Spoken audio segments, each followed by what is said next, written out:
Cuanto más empiezas a investigar qué pensamos, qué entendemos, de dónde venimos, qué creemos que estamos haciendo, más empezamos a ver que nos han mentido.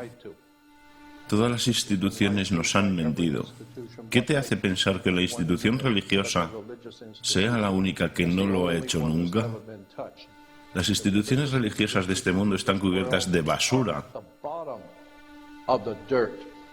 Las instituciones religiosas de este mundo han sido creadas por las mismas personas que nos han dado a nuestro gobierno, a nuestra corrupta educación, que establece sus monopolios bancarios, porque a nuestros dueños les importa un bledo, usted o su familia.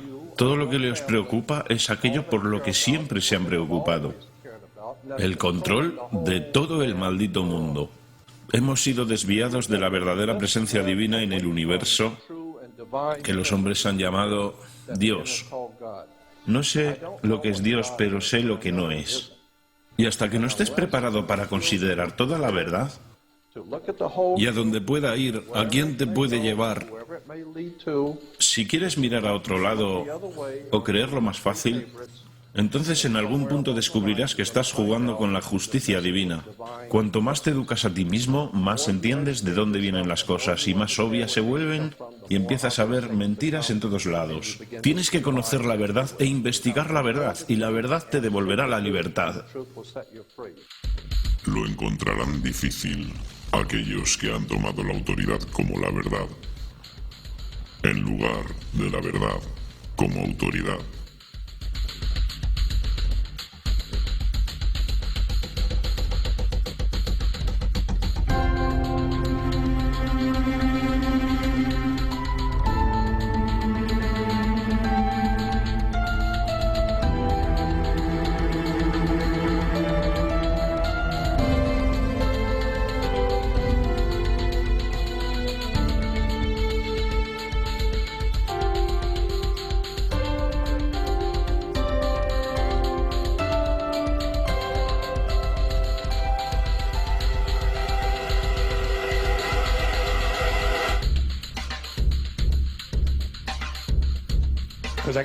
Os tengo que decir la verdad.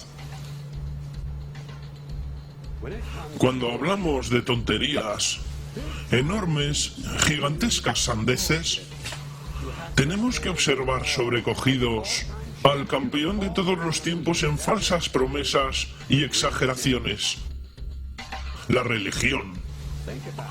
Piensa sobre esto. La religión ha logrado de veras convencer a la gente de que hay un hombre invisible que vive en el cielo, que observa todo lo que tú observas cada simple instante de cada día. Y el hombre invisible tiene una lista especial de 10 cosas que no quiere que hagas. Y si haces alguna de estas 10 cosas, tiene un sitio especial lleno de fuego y humo y personas que se queman y tortura y angustia, donde te enviará a vivir y sufrir y quemarte y ahogarte y gritar y llorar. Para siempre jamás, hasta el final de los tiempos. Pero te ama.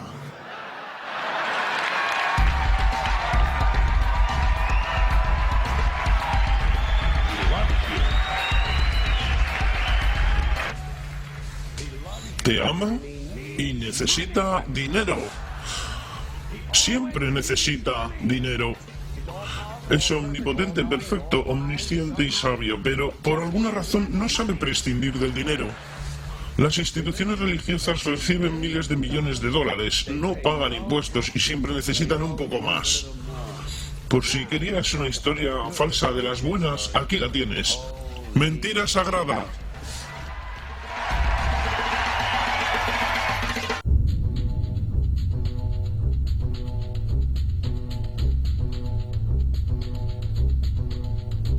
La historia más grande jamás contada.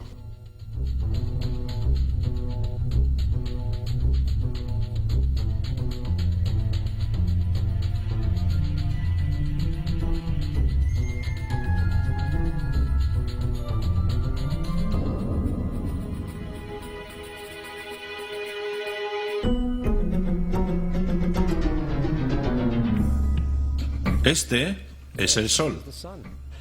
Ya desde hace 10.000 años antes de Cristo, La historia es abundante en esculturas y escrituras que reflejan el respeto y la adoración de las personas por este objeto. Y es fácil entender el por qué visto que cada mañana el sol aparece, llevando consigo la luz, el calor, la seguridad al hombre, salvándolo del frío, de la oscuridad y de las tinieblas pobladas de predadores en la noche. Sin ello, las antiguas culturas entendieron que las cosechas no crecerían y la vida sobre el planeta no habría sobrevivido. Estas realidades han hecho del sol el objeto más adorado de todos los tiempos. Del mismo modo, también fueron conscientes de las estrellas. El estudio de las estrellas les permitió reconocer y predecir acontecimientos que ocurrieron en largos periodos de tiempo, como los eclipses y las lunas llenas. Catalogaron grupos celestes de aquello que hoy conocemos como constelaciones. Esta es la Cruz del Zodiaco, una de las imágenes conceptuales más antiguas de la historia humana. Muestra el Sol mientras figurativamente pasa por las 12 mayores constelaciones en el curso del año. También refleja los 12 meses del año, las 4 estaciones y los solsticios y equinoccios. El término zodiaco se debe al hecho de que las constelaciones fueron antropomórficas o personificadas como figuras o animales. Las antiguas civilizaciones no se limitaron solamente a seguir el sol y las estrellas, personificaron con mitos elaborados que reflejaron sus movimientos y relaciones. El sol, con sus calidades de portador de vida y salvador de vida, fue representado como representante del invisible creador o Dios. También fue conocido como Dios Sol, la luz del mundo, el salvador de la humanidad. Del mismo modo, las 12 constelaciones representaron los sitios que Dios Sol visitó y fueron identificados por el nombre, generalmente representando sucesos naturales que ocurrían durante este periodo del año. Por ejemplo, Acuario, el portador del agua que traía las lluvias primaverales.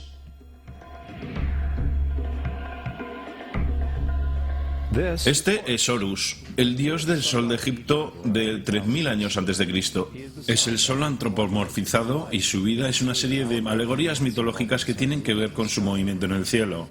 Gracias a los antiguos jeroglíficos egipcios sabemos mucho sobre este mesías solar. Por ejemplo, Horus, siendo el sol o la luz, tuvo a un enemigo conocido como Set, y Set fue la personificación de la oscuridad o la noche. Y metafóricamente hablando, cada mañana Horus vencía la batalla contra Set, mientras que al atardecer Set vencía sobre Horus mandándolo al mundo subterráneo. Es importante notar que oscuridad contra luz o bueno contra lo malo siempre ha sido una de las dualidades mitológicas más conocidas y es expresada hoy día de muchos modos. Hablando en general, la historia de Horus es como sigue. Horus nació el 25 de diciembre de la Virgen Isis Meri. Su nacimiento fue acompañado por una estrella en el este, que a su vez 3 reyes siguieron para encontrar y adorar al nuevo Salvador. A la edad de 12 años fue un niño maestro, y a los 30 años fue bautizado por una figura conocida Anub y empezó así su ministerio. Horus tuvo 12 discípulos que viajaron con él. Hizo milagros como curar a los enfermos y caminar sobre el agua. Horus fue conocido por muchos hombres como la Verdad, Luz, el Sagrado Hijo de Dios, el Buen Pastor, el Cordero de Dios y muchos otros. Después de haber sido traicionado por Tifón, Horus fue crucificado, enterrado por 3 días y después resucitó. Estas cualidades originales de Horus al menos parecen permanecer en muchas culturas en el mundo, puesto que aparecen en muchas otras divinidades generalmente con la misma estructura mitológica. Atis de Frigia, nacido por la Virgen Nana el 25 de diciembre, crucificado y enterrado y después de 3 días resucitó. Krishna de la India, nacido de la Virgen de Baki con una estrella del este que señaló su llegada, hizo milagros con sus discípulos y a su muerte resucitó.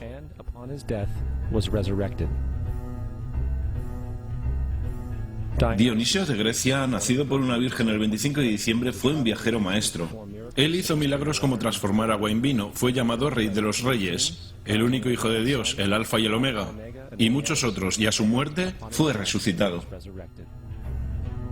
Mitra de Persia, nacido por una virgen el 25 de diciembre, tuvo 12 discípulos e hizo milagros, y a su muerte fue enterrado 3 días y después resucitó. También fue llamado la Verdad, la Luz y muchos otros. Interesante el hecho que el día sagrado dedicado fue el domingo.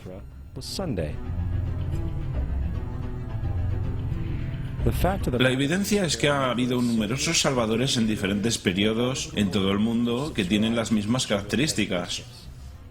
La pregunta que queda es, ¿por qué estas características? ¿Por qué nacidos de una virgen el 25 de diciembre? ¿Por qué muerto por 3 días e inevitablemente resucitado? ¿Por qué 12 discípulos? Para descubrirlo examinamos el más reciente de los mesías solares. Jesucristo, nacido de la Virgen María el día 25 de diciembre en Belén.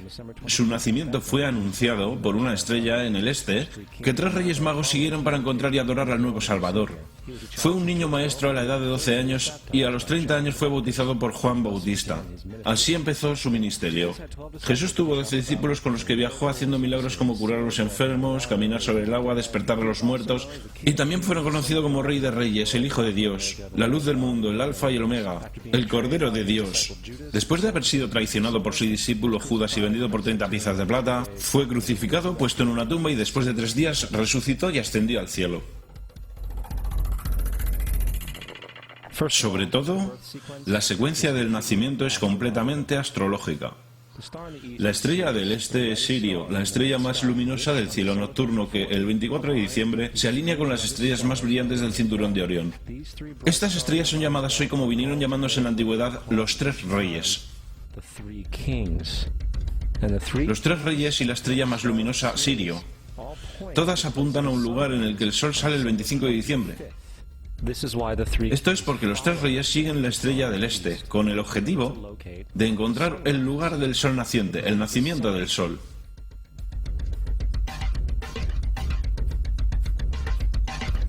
La Virgen María es la constelación Virgo.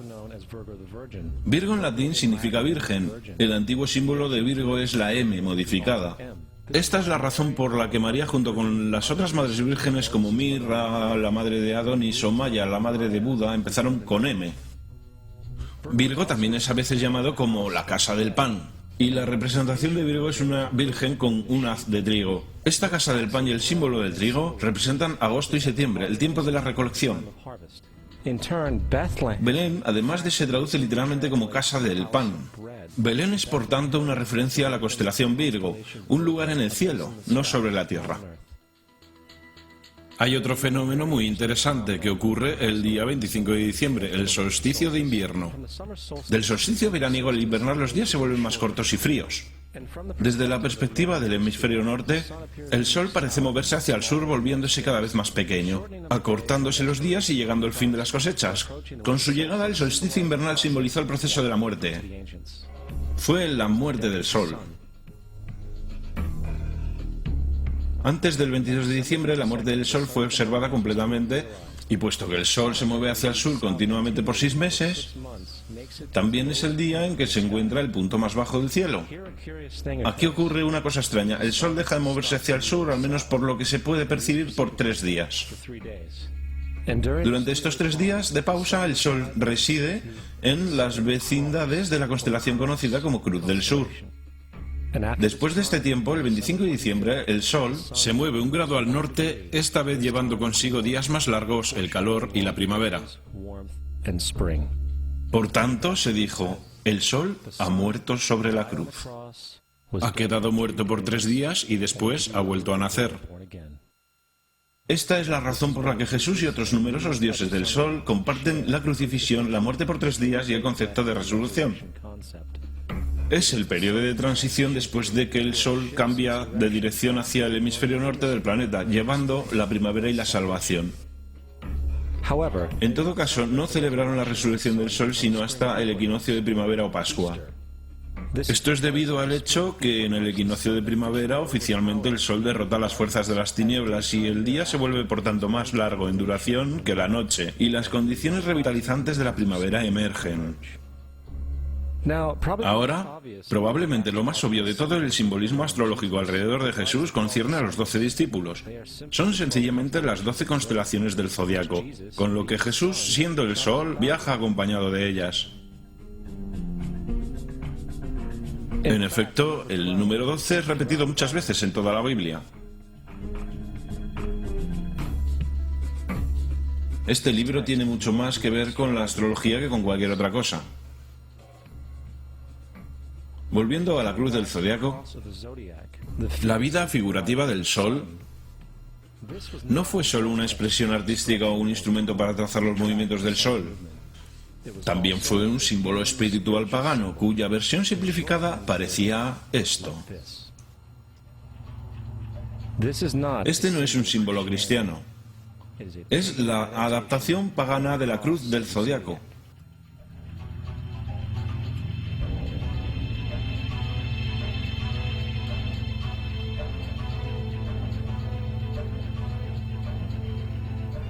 Es por esto que Jesús en el temprano arte oculto es mostrado siempre con su cabeza sobre la cruz. Porque Jesús es el Sol, el Dios Sol, la luz del mundo, el Salvador levantado, quien voluntariamente viene otra vez, como cada mañana. La gloria de Dios que protege contra las obras de la oscuridad cuando es nacido otra vez, todas las mañanas, y puede ser visto venir en las nubes, en el cielo, con su corona de espinas o rayos de sol.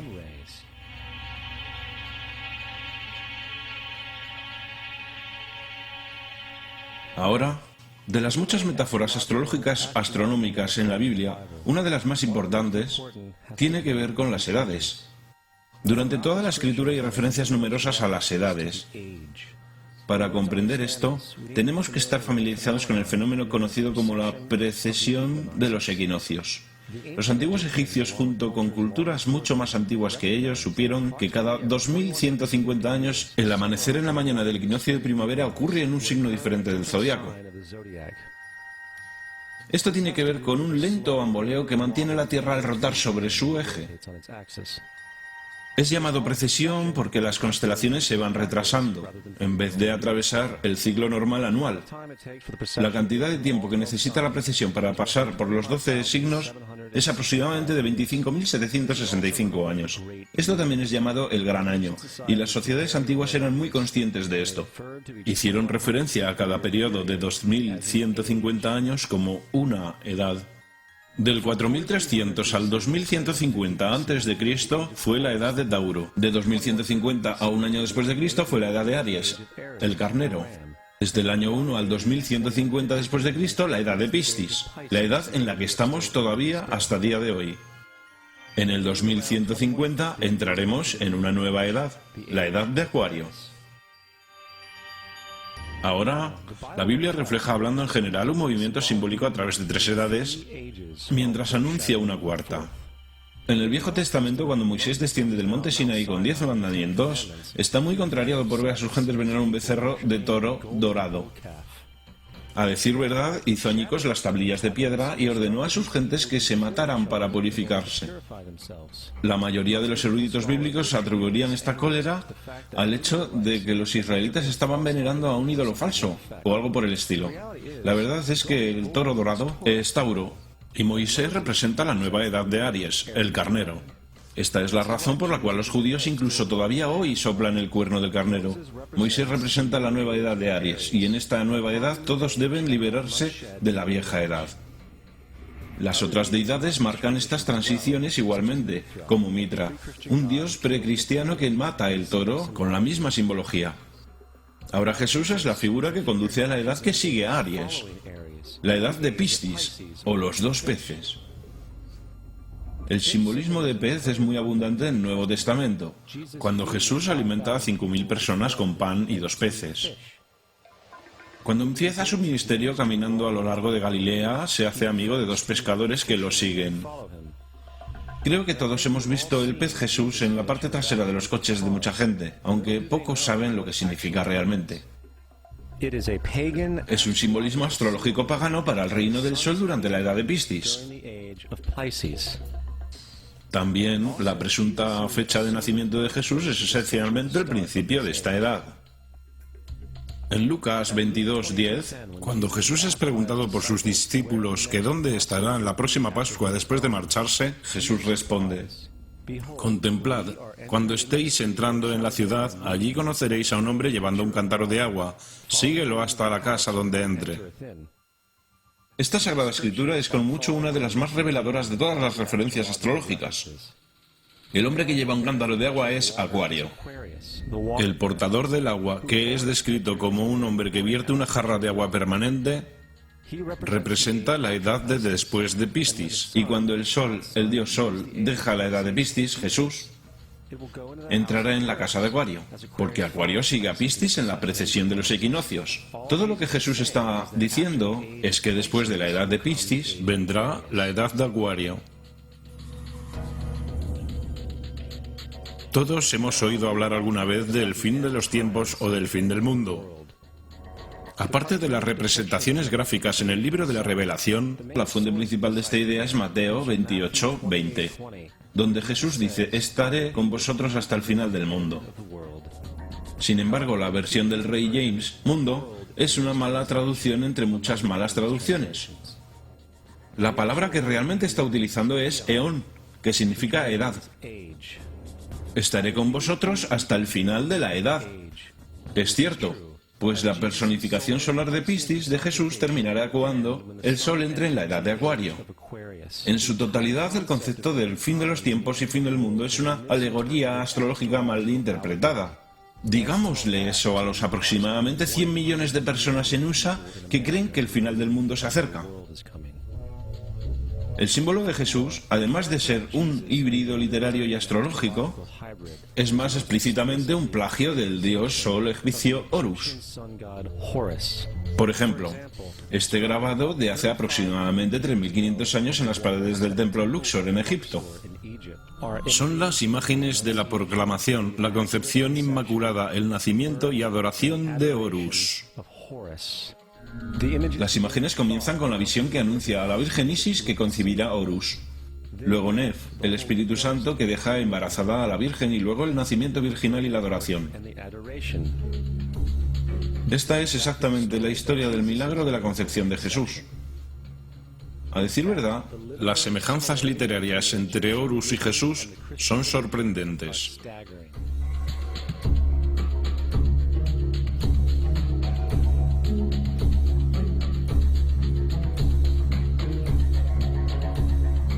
El plagio es continuo. La historia de Noé y el arca de Noé son tomadas directamente de la tradición. El concepto de la gran inundación es ubicuo en todo el mundo antiguo, con más de 200 diversas citas en diversos periodos y épocas. Sin embargo, llegamos a fuentes tan lejanas como la epopeya de Gilgamesh, de origen precristiano, escrito en 2600 a.C. Esta historia habla de una gran inundación ordenada por Dios, un arca de animales salvados sobre él, e incluso el lanzamiento y el regreso de la paloma. Todo esto en común con la historia bíblica, entre muchas otras semejanzas. Y luego hay una historia plagiada de Moisés. Sobre el nacimiento de Moisés se dice que fue puesto en una canasta y dejado a la deriva en un río para evitar el infanticidio. Después fue rescatado por una hija de la realeza y criado por ella como un príncipe. Esta historia del bebé en la canasta fue sacada directamente del mito de Sargón de Acadia alrededor de 2250 a.C. Cuando nació Sargón fue puesto en una canasta para evitar el infanticidio y dejado a la deriva en un río. Fue rescatado y criado por Aquí, una reina matrona. Además, Moisés es conocido como el dador de ley, el dador de 10 mandamientos, la ley mosaica. Sin embargo, la idea de una ley que fue dada por Dios a un profeta sobre una montaña es también muy vieja. Moisés es solo un dador de ley en una larga línea de dadores de ley en una historia mitológica. En India, Mao fue el gran dador de ley. En Creta, Minos subió al monte Dicta, donde Zeus le dio las leyes sagradas. Mientras en Egipto estaba Mises, quien llevó tablas de piedra donde las leyes de Dios fueron escritas. Manu, Minos, Mises, Moisés. Y hasta los 10 mandamientos están sacados literalmente del hechizo 125 del libro de los muertos egipcio. En lo que en el libro de los muertos se leía: no he robado, se convirtió en no robarás; no he matado, se convirtió en no matarás; no he dicho las mentiras, se convirtió en no mentirás, etc. A decir verdad, la religión egipcia es la base fundamental de los principios de la teología judeocristiana. Bautismo, vida después de la muerte, sentencia definitiva, el alumbramiento virginal y la resurrección, la crucifixión, el arca de la alianza, la circuncisión, los salvadores, la sagrada comunión, la gran inundación, la Pascua, la Navidad, la Pascua de los judíos y mucho más, son todo atributos de ideas egipcias. Preceden al cristianismo y al judaísmo en mucho tiempo. San Justino, uno de los primeros historiadores y defensores del cristianismo, escribió: Cuando decimos que Jesucristo, nuestro Maestro, fue concebido sin una unión sexual, fue crucificado, murió, resucitó y ascendió a los cielos, no proponemos nada diferente a lo que creen los llamados hijos de Júpiter. En un escrito diferente, San Justino dijo: nacido de una virgen, acepte esto en común con lo que usted cree de Perseo. Es obvio que Justino y los primeros cristianos sabían lo similar que era el cristianismo de las religiones paganas. Sin embargo, Justino tenía una solución. En lo que a él se refería, el diablo lo hizo. El diablo tenía la previsión de anteponerse a Cristo y creó estas características en el mundo pagano. Cristianismo fundamentalista, fascinante. Estas personas creen que el mundo tiene en realidad 12.000 años. Yo le pregunté a uno de estos tipos, de acuerdo, fósiles de dinosaurio, y dijo, ¿fósiles de dinosaurio? Dios los puso ahí para probar nuestra fe.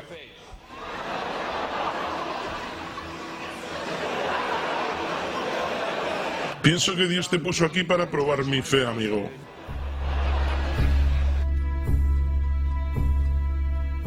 La Biblia no es nada más que un híbrido literario astroteológico, igual que todos los mitos religiosos antes que ella. A decir verdad, el aspecto de transparencia, desde las cualidades de un personaje a un nuevo personaje, se pueden encontrar en el mismo libro. En el Viejo Testamento está la historia de José. José era un prototipo para Jesús. José nació en un parto milagroso. Jesús nació en un parto milagroso. José tenía 12 hermanos. Jesús tenía 12 discípulos. José fue vendido por 20 piezas de plata. Jesús fue vendido por 30 piezas de plata. Hermano Judas sugiere la venta de José. Discípulo Judas sugiere la venta de Jesús. José empezó su trabajo a los 30 años. Jesús empezó su trabajo a los 30 años. Los paralelismos siguen sin parar. Además, ¿hay alguna evidencia histórica no bíblica de alguna persona viviendo con el nombre de Jesús? El hijo de María que viajó con 12 seguidores, sanando a las personas y cosas por el estilo. Hay numerosos historiadores que vivieron alrededor del Mediterráneo, tanto durante como después de la presunta vida de Jesús. ¿Cuántos de estos historiadores documentan esta figura? Ni uno. Sin embargo, esto no quiere decir que los defensores del Jesús histórico no hayan reclamado lo contrario. 4 historiadores son mencionados típicamente para justificar la existencia de Jesús. Pilinio el Joven, Suetonio y Tácito son los primeros 3. Sus notas constan de algunas frases que en el mejor de los casos solamente hacen referencia a los Cristos o al Cristo, que a decir verdad no es un nombre sino un título. Significa el ungido. El cuarto origen es Josefo y esta fuente ha sido demostrada como una falsificación durante cientos de años. Desgraciadamente, todavía es citado como verdad. Uno pensaría que un tipo que resucitó de entre los muertos y ascendió al cielo para que todos los ojos lo vieran, que llevó a cabo la profusión de los milagros que se le atribuyen, habría logrado entrar en el registro histórico. No lo hizo, porque una vez que sopesamos las evidencias, hay altas probabilidades que una figura conocida como Jesús ni siquiera haya existido. El cristianismo es una parodia del culto al sol, en el cual pusieron a un hombre llamado Cristo en lugar del sol, y le rindieron la pleitesía que originalmente se le rendía al sol. No queremos ser ofensivos, pero queremos ceñirnos a los hechos. No queremos herir sentimientos, pero queremos ser académicamente correctos. En lo que comprendemos y sabemos es cierto, el cristianismo no se basa en la verdad. Hemos descubierto que el cristianismo no es nada más que una historia romana desarrollada políticamente. En realidad, Jesús era la deidad solar de la secta cristiana gnóstica, y de la misma manera que todos los otros dioses paganos era una figura mítica. El sistema político fue el que buscó la figura histórica de Jesús para el control social. Antes del 325 después de Cristo, en Roma, el emperador Constantino convocó al concilio de Nicea. Durante la reunión, las doctrinas cristianas políticamente motivadas fueron establecidas y empezó una larga historia de derramamiento de sangre de cristianos y fraude espiritual. Y durante los siguientes 1600 años, el Vaticano dominó políticamente toda Europa, conduciendo tanto a periodos fáciles como a las edades oscuras, al mismo tiempo que condujo a movimientos instructivos como las cruzadas y la Inquisición.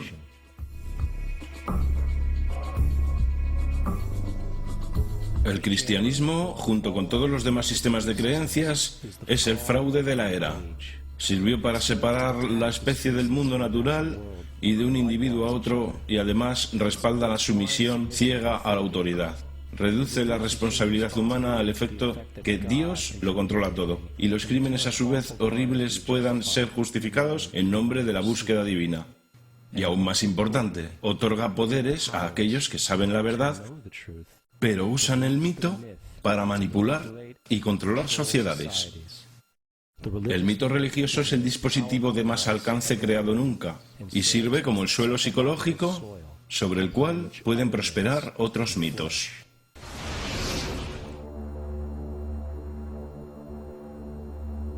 Un mito es una idea que, aun siendo popularmente creída, es falsa. En un sentido más profundo, en el sentido religioso, el mito sirve como una historia que orienta y conmueve a la gente. El foco del mito no es una relación de la historia con la realidad, sino con su función.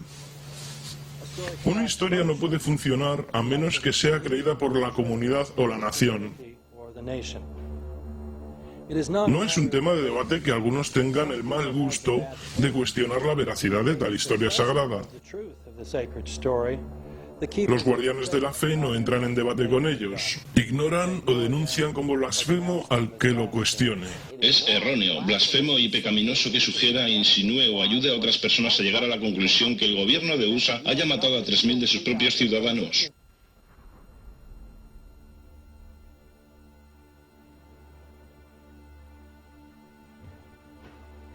Todo el mundo es un escenario.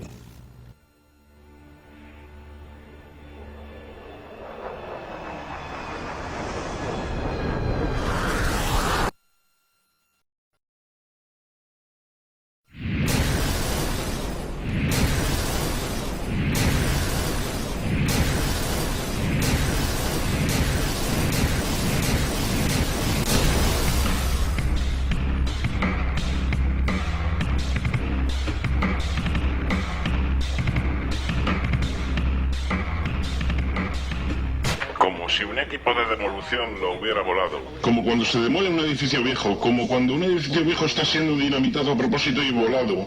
Cualquiera que alguna vez ha visto un edificio siendo demolido a propósito sabe que si uno va a hacer esto, tiene que llegar hasta la subinfraestructura del edificio para poder demolerlo.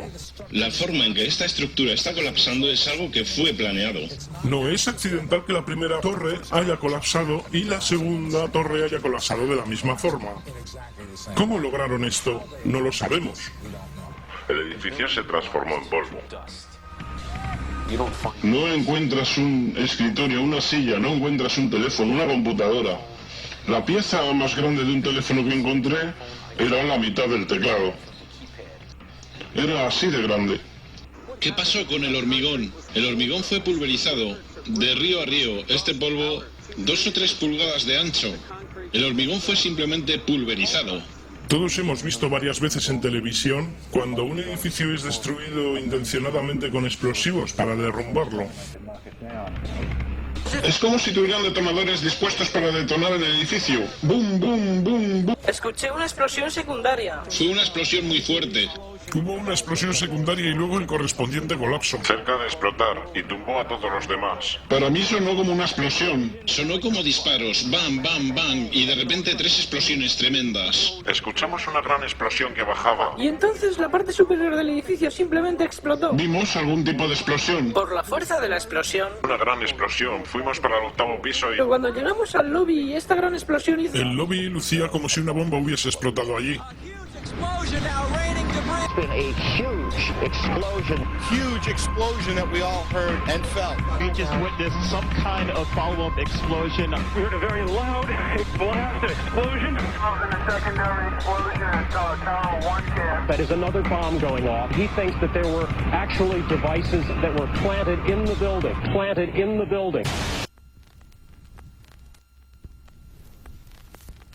El mito del 11S.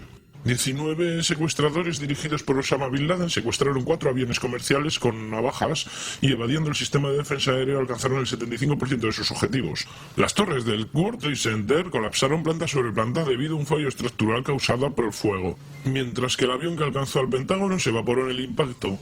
La comisión del 11S descubrió que no hubo advertencia previa, mientras que el gobierno obstaculizó una defensa adecuada. No hubo advertencias. No creo que nadie hubiera podido predecir que trataran de usar un avión como un misil. Nadie en nuestro gobierno, al menos. No creo que el gobierno anterior hubiera podido prever que volaran aviones contra edificios. No hubo amenazas involucrando operaciones domésticas reales, implicando obviamente lo que sucedió, las ciudades, las aerolíneas, etc. No hubo signos de evidencia, que yo sepa. USA Today reporta que en los 2 años anteriores a los ataques del 11 de septiembre, NORAD condujo ejercicios usando aviones secuestrados como armas. Y un objetivo eran las torres del World Trade Center. Esta es la tapa del Manual de Respuesta de FEMA, 1997. La operación Mascal, octubre del 2000, simuló un avión estrellándose en el Pentágono. En documentos confidenciales de las Filipinas obtenidos por la CNN, el plan era claro. Se abordaría algún avión comercial americano y se estrellaría en las oficinas principales de la CIA. Otros edificios que fueron objetivos, el Pentágono y el World Trade Center. George Tenet decía que la seguridad y el contraterrorismo estaban titilando en rojo. Y las advertencias de un ataque inminente eran tan severas que algo dramático debería haberse hecho. En su lugar, el presidente de Estados Unidos se tomó un mes de vacaciones.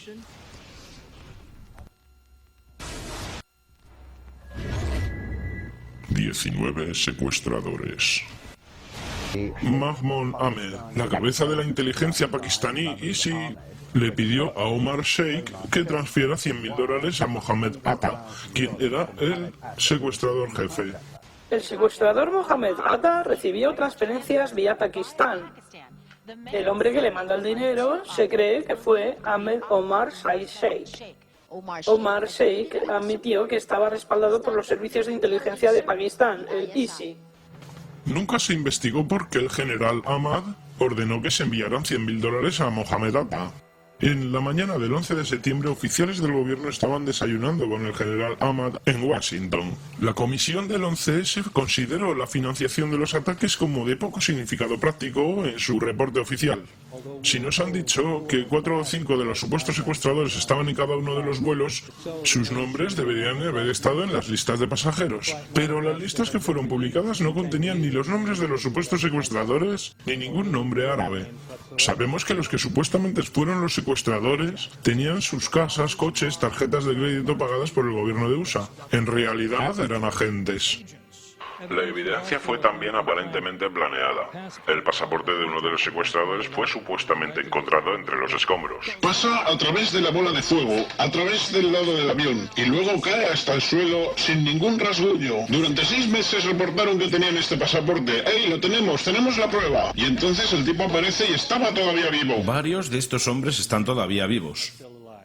No lo podía creer cuando el FBI me puso en su lista. Dieron mi nombre y mi fecha de nacimiento, pero no soy un suicida. Estoy aquí, estoy vivo. No tengo ni idea de cómo pilotar un avión. Al menos 6 de los secuestradores están aún vivos.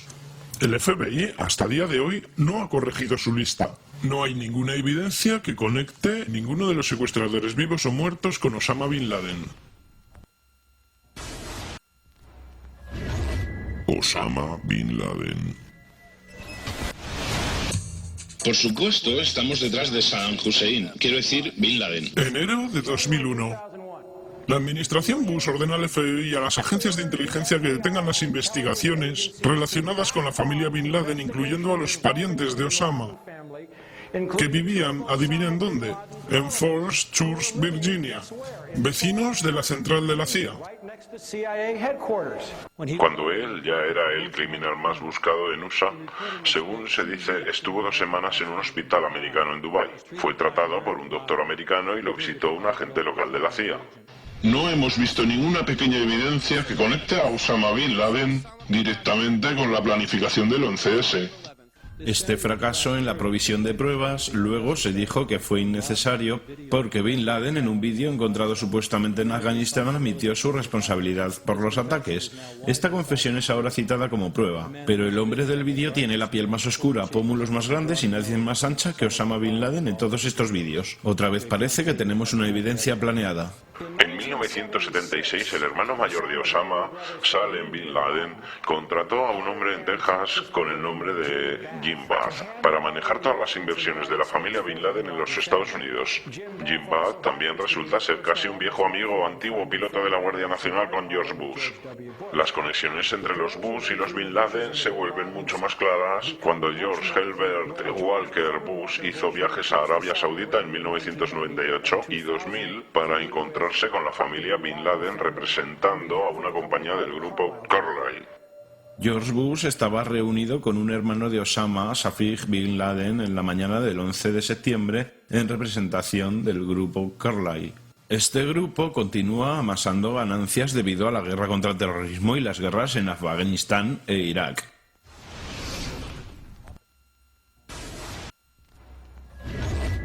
El Pentágono. ¿Cómo puede alguien volar un avión de 60 toneladas, 38 metros de ancho y 13 metros de alto a través de este camino de obstáculos?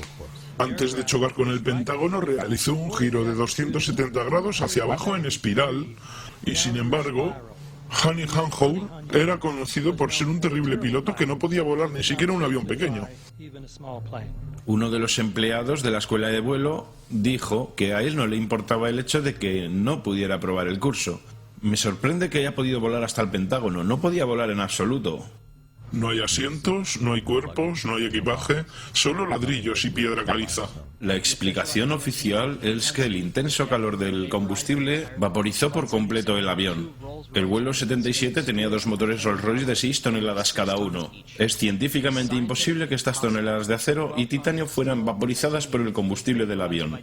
Nos han dicho que los cuerpos pudieron ser identificados, ya sea por sus huellas o por su ADN.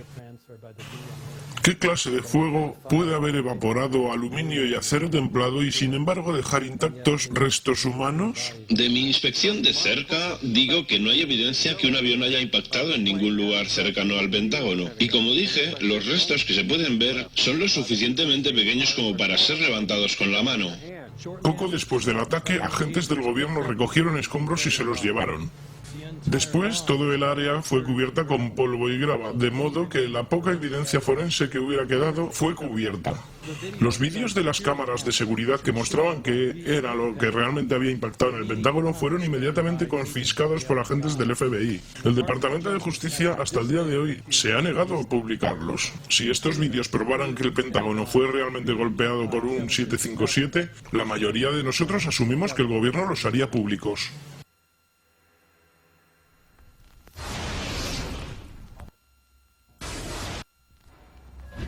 Shanksville. Parece como si no hubiera nada allí, excepto un hoyo en el suelo. Lo único que veíamos era un pozo humeante y algunos árboles rotos. Se podía ver gente trabajando, caminando alrededor del área. Pero por lo que pudimos ver no ha quedado mucho. ¿Algún resto del avión? No, no había nada. Nada que pueda indicar que un avión se ha estrellado ahí. Estos son unas fotos de un avión comercial accidentado en Nigeria. Este es el vuelo 93 estrellado en Shanksville.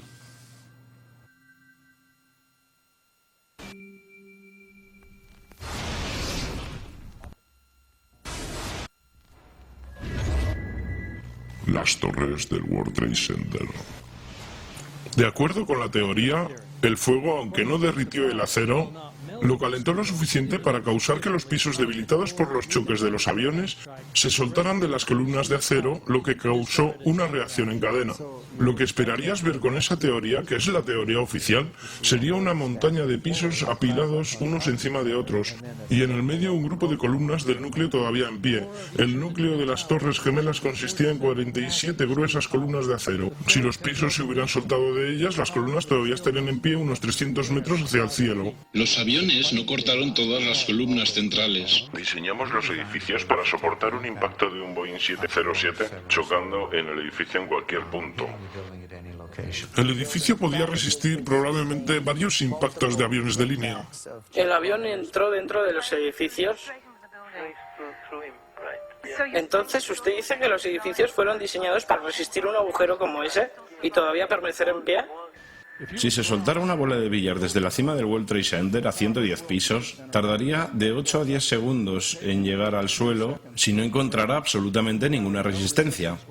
Las Torres Gemelas cayeron a una velocidad cercana a la de la caída libre. 200.000 toneladas de acero se deshicieron y explotaron hacia afuera en un radio de 150 metros. Esto significa que los pisos se destruyeron a razón de 10 pisos por segundo. No hay una razón en la teoría oficial que explique la velocidad de caída libre del edificio. ¿Qué es lo que puede hacer eso? ¿Qué es lo que puede mover una masa semejante? Explosivos.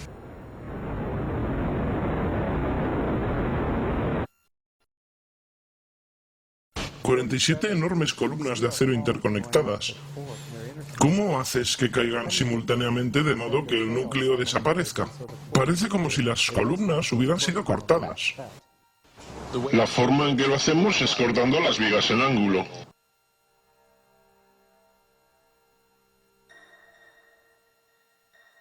Así estaban las columnas del núcleo después del colapso. Nótese la forma del corte y el metal derretido. Comencé a pensar en el metal derretido. En los 3 edificios, en los escombros de ambas torres, en las áreas del subsuelo, en el edificio 7, están esos montones de metal derretido. 6 semanas después del colapso fueron documentadas zonas calientes a 1100 grados entre los escombros. Esos son 260 grados más que lo que el combustible aéreo puede dar. Bajas y ves acero derretido, deslizándose por los rieles, como si estuvieses en una fundición, como lava, un volcán. El acero derretido fue encontrado hasta 5 semanas después, cuando los escombros estaban siendo quitados. También fue encontrado el World Trade Center 7. Entonces buscó en los reportes oficiales. ¿Qué dicen del metal derretido? No dicen nada. Esperen un minuto. Esto es una evidencia importante. ¿De dónde vino? La termita es tan caliente que simplemente corta el acero. Acero estructural, por ejemplo, como un cuchillo corta mantequilla. Los productos son hierro derretido y óxido de aluminio que se expele como polvo. ¿Ven esas nubes de polvo? ¿Se pueden imaginar cuando se juntan esos químicos a gran escala? Un análisis microscópico de electrones del metal derretido en el acero y las microesferas ricas en hierro encontradas en el polvo encontró restos exactos del compuesto explosivo termita. Termita es una marca patentada que se usa en la industria de la demolición. Montones de metal derretido bajaban más torres y luego de su colapso bajo el edificio 7. Pero el edificio 7 ni siquiera fue golpeado por un avión. Parte del problema es que la gente no sabe mucho sobre el edificio 7, debido al extraordinario secreto que rodea su colapso. Este es un rascacielos de 47 pisos. Este edificio cayó a las 17:25. No fue golpeado por un avión. Este edificio solo tenía incendios en 2 o 3 pisos y fue derrumbado por lo que sabemos que fue una demolición controlada. Justo como una demolición controlada, se hundió en el medio. El edificio simplemente se fue directamente hacia abajo, casi en caída libre. Primero vuelan una de las columnas centrales para que el edificio se caiga por sí mismo. El edificio 7 tuvo la clásica falla. Sus columnas centrales fueron voladas primero, de tal modo que no sufrieran daños estructurales los edificios que se encontraban a algunos metros de él. La explicación del gobierno a los 3 colapsos fue el fuego. Nunca antes o después del 11S, ningún edificio colapsó a causa del fuego. Las características del colapso de los edificios 1, 2 y 7 del World Trade Center encajan exactamente en el modelo de demolición controlada. Mencioné las explosiones bajo el sótano que ocurrieron segundos antes del choque del primer avión. Nuestra oficina estaba en el nivel B1. Estaba hablando con el supervisor a las 8:46. De repente escuchamos ¡boom! Una explosión tan fuerte que nos levantó. Y vino desde el sótano, entre los niveles B2 y B3. Y antes de decir nada, escuchamos ¡boom! El impacto del avión arriba. Estaba caminando por el pasillo principal del edificio Y ahí fue cuando me tumbó. Quiero decir, el impacto de la explosión me tiró al suelo. Y ahí fue cuando todo empezó a suceder. De repente hubo otro impacto. Y los techos de las torres caían. De ahí fuimos a la torre 2 del World Trade Center. Y de repente todo empezó a pasar de nuevo. Algo más nos golpeó el suelo. Se sintió en la base. Los pisos se hundían. Todo lo que estaba sucediendo... Conozco gente que murió en el sótano. Conozco gente que se quebró las piernas en el sótano. Gente que pasó por cirugía reconstructiva porque las paredes le golpearon en la cara.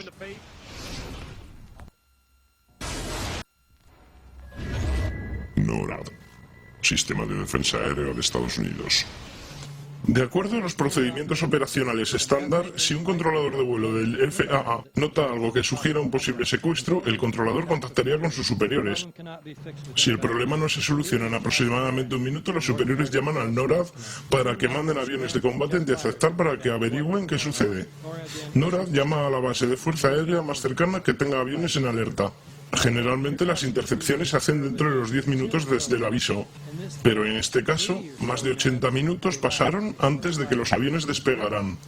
Es una anomalía increíble. Ningún avión de la Fuerza Aérea mueve una rueda hasta que es muy tarde. No hay ningún avión. ¿Y si hubieran estado tan confundidos a propósito que no pudieron responder? La razón por la que no sabían a dónde ir fue porque una cantidad de conflictivos ejércitos de juegos de guerra estaban desarrollándose. Incluían la aparición de puntos falsos en el radar bajo las pantallas de los radares del sector noreste de defensa aérea. Hola, Boston Center. Tenemos algunos problemas. Una aeronave secuestrada que va hacia Nueva York. Necesitamos que nos manden algunos F-16 o algo. Échenos una mano. NORAD es el mundo real o un ejercicio. Había otro ejercicio, Guerrero Vigilante, que era, de hecho, según una fuente de NORAD, un secuestro de un vuelo en el mismo momento, con solo 8 cazas disponibles y que debían ser enviados en pares. Estaban tratando con 22 posibles secuestros justamente el día 11 de septiembre, y no podían diferenciar los ejercicios de guerra de los verdaderos secuestros. En el 2000, NORAD logró interceptar en 67 ocasiones, 100% de efectividad. El 11 de septiembre fallaron 4 veces en un día. La mañana del 11S, Dick Cheney estaba a cargo de todas las operaciones de NORAD desde el búnker de comando bajo la Casa Blanca. Por lo menos uno de los juegos de guerra de esa mañana era una simulación sobre aviones estrellándose contra edificios. Comisión del 11S. Página 172. El gobierno de los Estados Unidos no ha podido determinar el origen de los fondos usados en los ataques del 11S. En definitiva, la cuestión es de poco significado práctico. Las autoridades no pudieron encontrar la fuente de los fondos, y entonces surge la más increíble y deshonesta declaración. En definitiva, la cuestión es de poca importancia. Es de enorme importancia. ¿No importa quién pagó por el 11S? El colapso del edificio 7 fue reconocido como especialmente difícil de explicar. El reporte de la Comisión del 11S explícitamente admite que no pudo explicar el colapso de este edificio. Ni siquiera lo menciona. Señor presidente, ¿por qué usted y el vicepresidente insisten en presentarse juntos ante la Comisión del 11S? Porque la Comisión del 11S nos quiere hacer algunas preguntas y es por eso por lo que nos estamos reuniendo. Y espero ansioso reunirme con ellos y contestar las preguntas. ¿Por qué se presentan juntos en lugar de separadamente como fue pedido? Porque es una buena oportunidad para que nosotros dos contestemos las preguntas de la Comisión del 11S, que esperan ansiosos a preguntarnos, y estoy ansioso por contestarles. Veamos. ¿Cree que deberían ser capaces de presentarse y hablar con sus propias palabras? Deberían ir bajo juramento. Sí, en público. Cuando Bush y Cheney se encontraron con la Comisión del 11S, lo hicieron solo bajo sus propios términos. Se reunían juntos, no estaban bajo juramento. No estarían permitidos ni la prensa ni familiares de fallecidos. No se permitirían grabaciones de ningún tipo. No se permitirían transcripciones. ¿No cree que los familiares tienen derecho a tener la transcripción o a ser capaces de ver? Adam me preguntó lo mismo ayer. Tengo la misma respuesta. El informe final fue un informe unánime. Eso significa que si un miembro de la comisión tuvo alguna objeción sobre cualquier cosa, ese hecho sería dejado fuera de informe.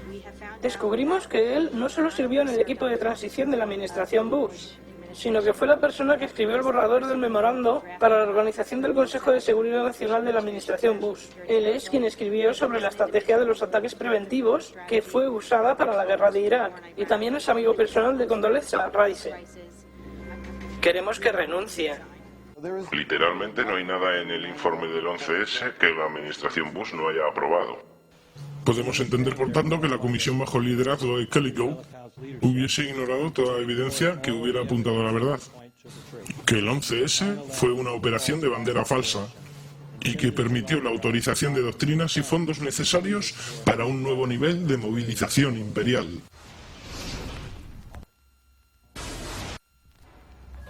Terrorismo. Terrorismo se define como uso sistemático del terror que se manifiesta con violencia o intimidación para generar miedo.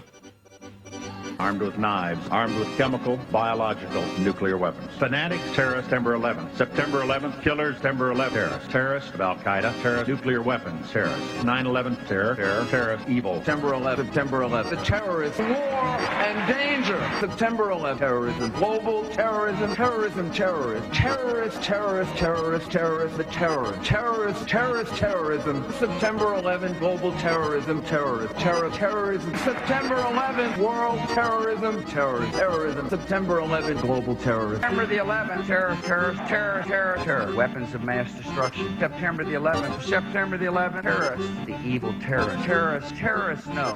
Terrorismo. Las palabras son repetidas hipnóticamente. Terrorismo, terroristas, amenaza terrorista y, por supuesto, se cree que está vinculado con Al-Qaeda. Pero ¿es esto llamado guerra contra el terrorismo, que está en nuestras caras prácticamente todo el tiempo, una obsesión ineludible de nuestra existencia? Un día nuestros nietos mirarán hacia nuestro tiempo y preguntarán: ¿cómo se ganó la guerra contra el terror?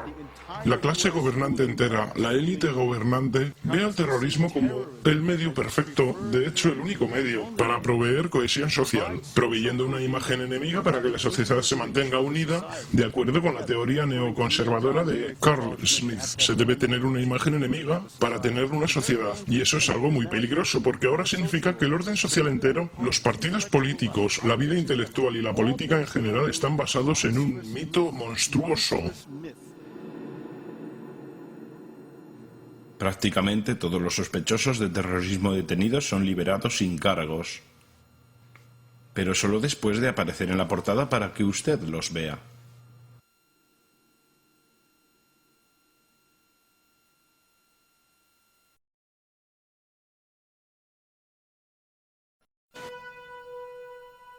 Terrorismo.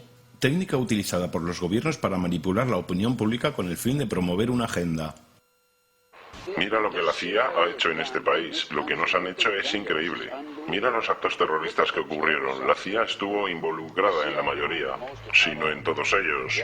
Tenemos los cuarteles de los marines, la embajada de Kenia. Tuvimos Paman 103, tuvimos Hughes Call. La ciudad de Oklahoma, el World Trade Center en 1993. Con ayuda de los terroristas se voló el World Trade Center la primera vez. Ellos tenían las bombas, ellos tenían sus licencias de conducir.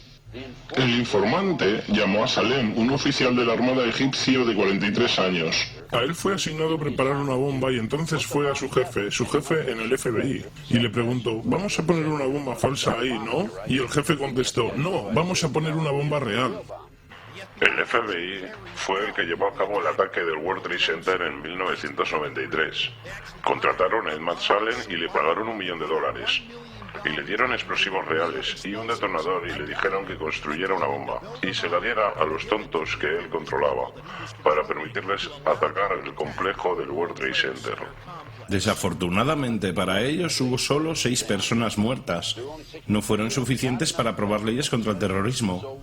Entonces lo que sucedió es que 2 años después, en abril de 95, fue el edificio Murrah de la ciudad de Oklahoma. 168 muertos. Un año después, las leyes antiterroristas fueron aprobadas, las cuales eliminaban muchos de nuestros derechos constitucionales y libertades civiles.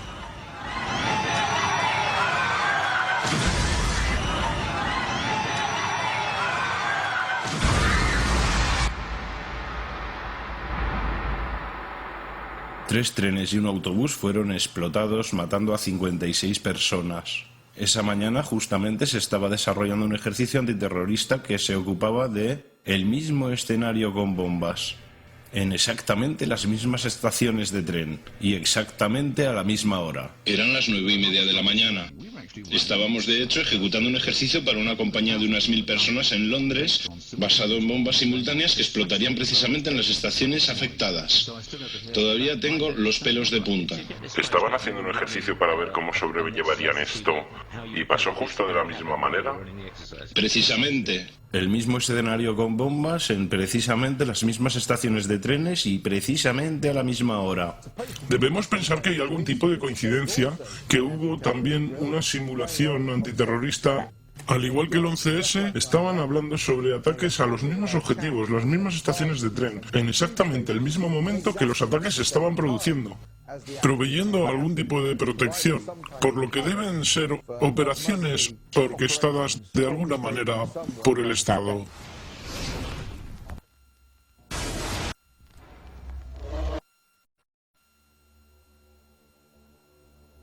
La verdad del 11S. Componentes criminales de dentro del gobierno de los Estados Unidos realizaron un ataque bandera falsa sobre sus propios ciudadanos para inducir a la opinión pública a que apoye su agenda. Han estado haciendo esto por años. 11S fue un trabajo interno. Estoy horrorizado de la cantidad de gente en este país que no piensa. Se supone que tenemos que entender que hay un tipo árabe allá en las montañas que financió el ataque más elaborado a este país. ¿Piensan realmente que unas personas metidas en una cueva pudieron ser capaces de detener al NORAD? ¿Piensan realmente que unas personas en una cueva fueron capaces de hacer que todo esto sucediera? Cuando pienso en cuántos americanos han sido asesinados en Nueva York, y creyendo como creo que esto fue planeado, esta es una operación que los nazis utilizaron una y otra vez. América ha sido engañada una vez más. No hace falta decirles que las cosas están mal. Todo el mundo sabe que están mal. El dólar cuesta menos, los bancos están quebrando, los vendedores guardan un arma bajo el mostrador, los delincuentes reinan en las calles y no hay nadie en ningún sitio que sepa qué hacer, no hay fin para eso. Sabemos que el aire no es apto para respirarlo y que la comida no es apta para ser comida. Nos sentamos frente a la tele mientras algún locutor nos dice que ha habido 15 homicidios, 63 crímenes violentos, como si fuera algo normal. Pero nosotros sabemos que está mal, es una locura, es como si todo en todas partes estuviera enloqueciendo. Así que no salimos más, nos quedamos sentados en nuestra casa y lentamente el mundo en el que vivimos se vuelve más pequeño y todo lo que decimos es por favor, al menos déjennos tranquilos en nuestra sala de estar. Déjenme tener mi tostadora, mi tele, mi radio y no diré nada, solo déjennos tranquilos. Bueno, no quiero dejaros tranquilos, quiero haceros enojar. No quiero que protesten, no quiero que escriban a los miembros del Congreso porque no sé qué decirles que escriban. No sé qué hacer con la depresión, la inflación, los rusos, el crimen en las calles. Todo lo que sé es que primero deben enojarse. Tienen que decir, soy un ser humano, maldita sea. Mi vida tiene valor.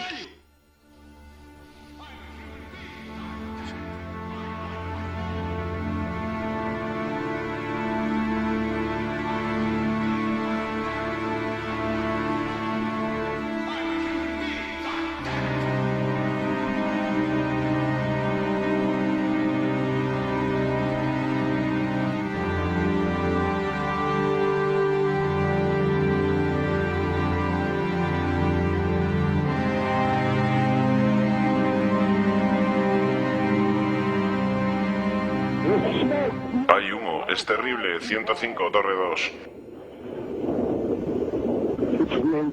Es realmente horrible, es negro, árido. Mi esposa piensa que estoy bien, llamé y dije que estaba dejando el edificio, estaba bien y entonces ¡bang! 3 de nosotros, 2 ventanas rotas.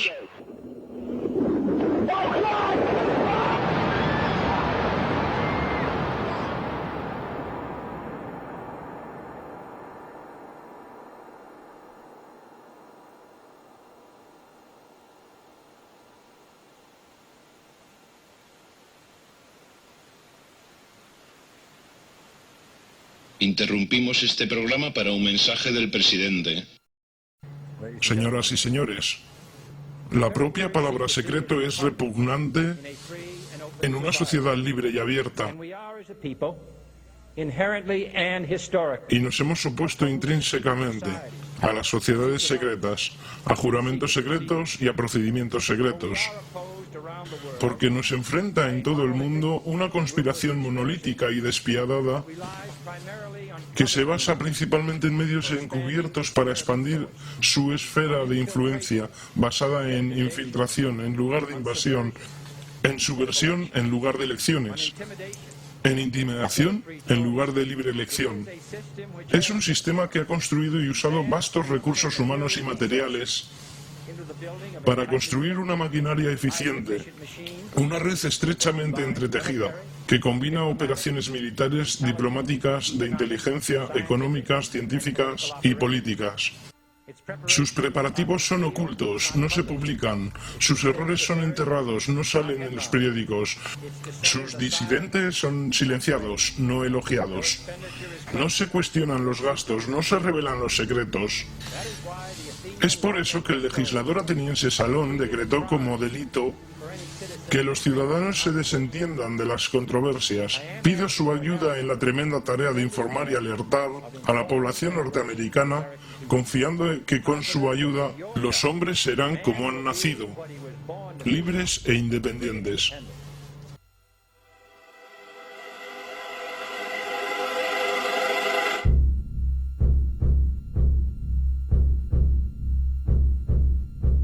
No prestes atención a los hombres detrás de la cortina.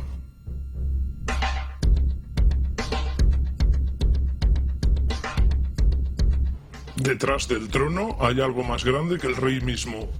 El mundo está gobernado por personajes muy distintos de lo que imaginan los que no están detrás de la escena. La verdad es que un grupo de los grandes centros financieros es dueño del gobierno desde los días de Andrew Jackson.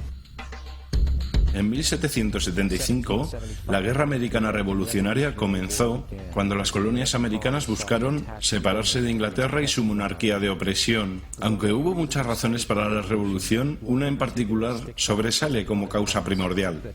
El rey George III de Inglaterra prohibió la moneda sin interés e independiente que las colonias estaban produciendo y usando, forzándolos a pedir dinero del Banco Central de Inglaterra con interés, inmediatamente poniendo a las colonias en deuda. Y como luego dijo Benjamin Franklin, la negativa del rey George III de permitir a las colonias operar un sistema monetario honesto que liberaría al hombre ordinario de las palancas de los manipuladores de dinero fue probablemente la causa primordial de la revolución. En 1783 América ganó su independencia de Inglaterra. Sin embargo, su batalla en contra del concepto del Banco Central y los hombres corruptos y llenos de avaricia asociados a él acababa de comenzar.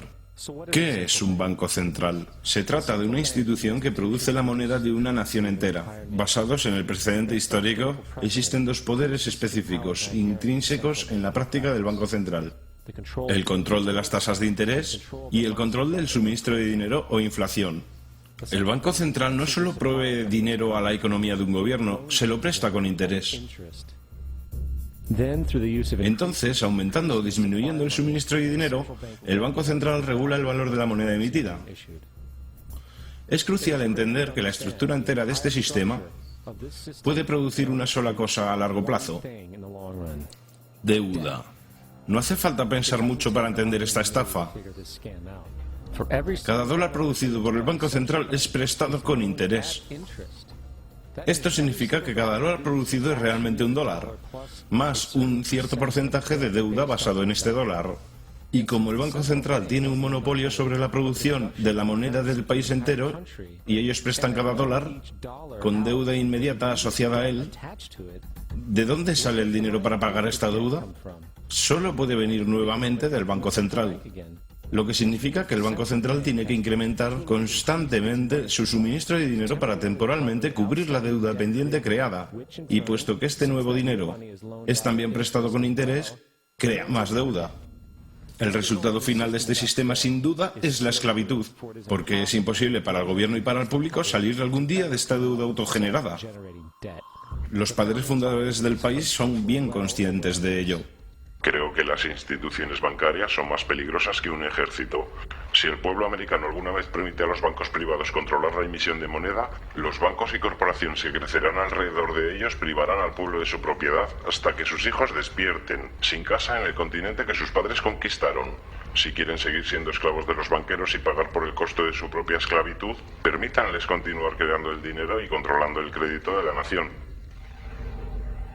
A principios del siglo XX, los Estados Unidos habían ya implementado y eliminado algunos sistemas de banco central que fueron estafando a través de crueles intereses bancarios. En ese momento, las familias dominantes de los bancos y negocios del mundo eran los Rockefeller, los Morgan, los Warburg y los Rothschild.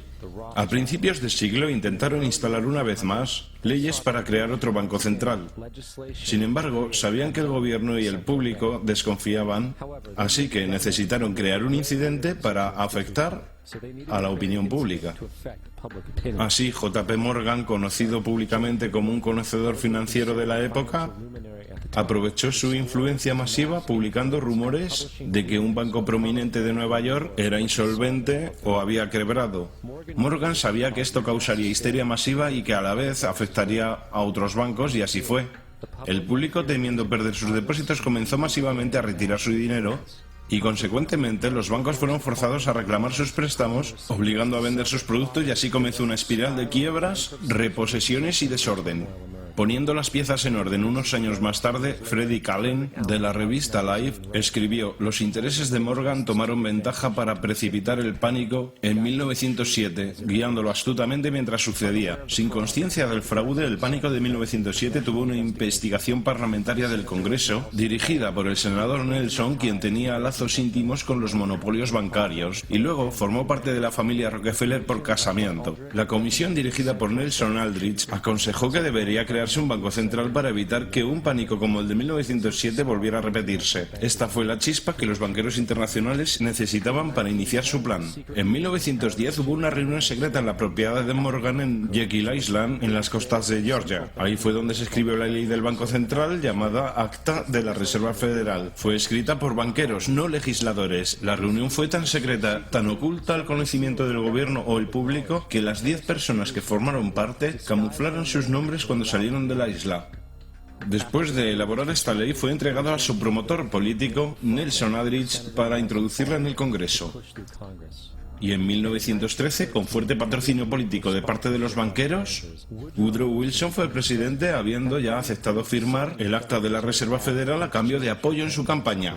2 días antes de Navidad, cuando la mayor parte del Congreso estaba en casa con sus familias, el acta fue votada positivamente. Wilson a su vez lo hizo ley. Años después, Wilson escribió arrepentido: Nuestra gran nación industrial está controlada por un sistema de crédito. Nuestro sistema de crédito está concentrado en manos privadas. El crecimiento de la nación y por consiguiente de todas nuestras actividades está en manos de unos pocos hombres quienes, por motivos de sus propias limitaciones, congelan, frenan y destruyen la genuina libertad económica. Nos hemos transformado en uno de los peores gobernados, uno de los más completamente controlados y dominados de los gobiernos del mundo civilizado. Ya no hay gobierno de libre opinión, ya no hay gobierno de convicciones y de voto de la mayoría, sino un gobierno de la opinión y coacción de un pequeño grupo de hombres dominantes». El congresista Louis McFadden también expresó la verdad después de la aprobación de la ley. Un sistema bancario mundial está siendo preparado aquí, un superestado de banqueros internacionales que actúan conjuntamente para esclavizar al mundo en pos de su propio placer.